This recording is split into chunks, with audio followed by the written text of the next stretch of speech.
Hello vintage outboard motor fans, this is T-Mike. Today making a video on the 10 basic tools that you'll need to get started restoring, repairing and servicing vintage outboard motors. So not only am I going to give you the 10 basic tools you need, but I'll tell you where you can get them and what the price is for each one. So at the end of the video you'll get a summary and a total cost of the basic tools to get started doing your motors.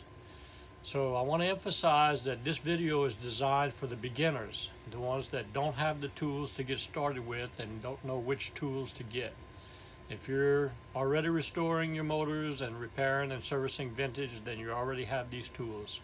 So this video is for the beginners. Alright, so tool number one that I recommend you get is a flywheel puller. Alright, this is a universal Evercraft flywheel puller. You can get it at Napa for $14. Alright, gotta have it. Tool number two that I recommend is a compression gauge. Alright, this compression gauge is a BK 70012, and once again you can get it at Napa for $30. Alright, and the third tool that I recommend is a spark tester, and this one is the best spark tester I've ever found. Alright, it is a Sierra 18-8960, and you can find it on eBay for $120. You can get less expensive spark testers, but I recommend this particular spark tester. And I have videos on how to use all these tools in my beginner's guide. So just get my playlist and go through it on how to use these tools. So number four is a gear case pressure tester. Alright, this one is a Stevens S-34, and you can get it on Amazon for $140. Gotta have it to pressure test your gear cases to make sure they'll hold the oil. Alright, that was number four. Number five tool is a timing fixture tool. Alright, you need this to set the timing on your magneto, the points. I have a nice video that on my beginner's guide that you can find to use that. So this one can be found at everythingoutboard.com. Part number is 386701, and it's listed for $40. Alright,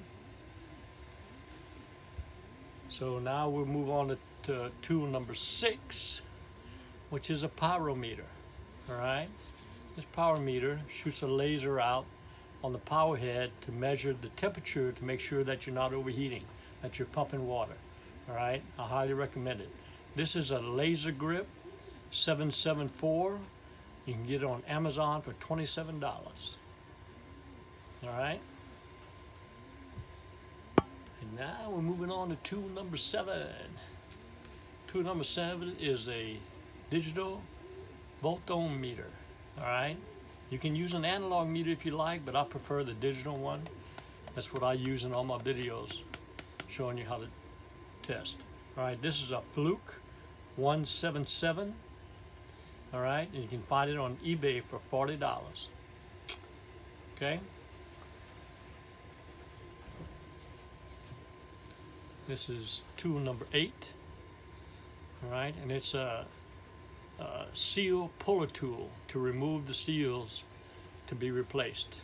Alright, this one is a model W1219, and believe it or not, you can find it on eBay for $6. Okay,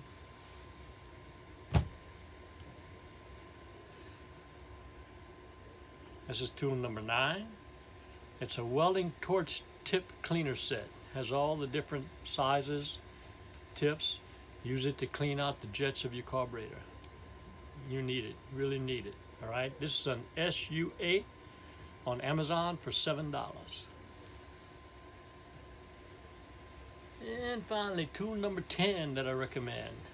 Tool number 10 is a hand impact driver set to remove stuck screws. Set it on the screw and tap it with a ball peen, and it breaks it loose to get your screws out. All right? So let's review. All right? Tool number 1 was a flywheel puller. Tool number 2 was a compression gauge. Tool number 3 was a spark plug tester. Number 4 was a gear case pressure tester. Number 5 was a timing fixture tool. Number 6 was a pyrometer. Number 7 was a voltohm meter. Number 8 was a seal removal tool. Number 9 was welding torch tip cleaners. And number 10 was a hand impact driver. And the total expense that comes out to $444. Not too bad if you're going to be restoring vintage outboard motors and doing repair or service on them. So I hope this helped you out a lot. If it did, please click on subscribe. I promise to provide weekly videos to help you with your hobby. Thank you all very much. Have a great day. Au revoir and laissez les bon temps rouler.